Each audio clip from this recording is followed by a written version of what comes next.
Бесікте жаттым уілдеп, сол бір сұрапыл соғыс күндерде. Қан кешіп біздің әкелер сонау батыста жырақ жүргенде.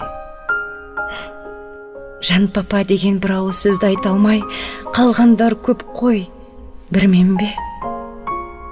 20-да қыздар жайқалған гүлде көз тартып бейне жанасың. Сол 20 жаста құшақтап мені қалыпты жалғыз санашы.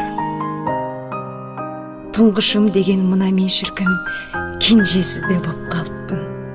Жаза алмай жүрек жарасын. Үмітпен әр кез алданушы едім. Келер деп менің папам да балалық жүрек сезбеді. Оның кеткенің мәңгі сапарға. Өсірді мені, сол ана гүлдей мәпелеп, ер жеттім, тұрдым қатарда. Бақты балғын сәбилер бүгін жетелеп жүрсе кесін, қызға қарап, күрсіне қарап, жанынан үнсіз өтесің. Еркелік көрмей, мейірім нұрын аңсаған көңіл мың толқып, ел жүреп кетеді екенсің.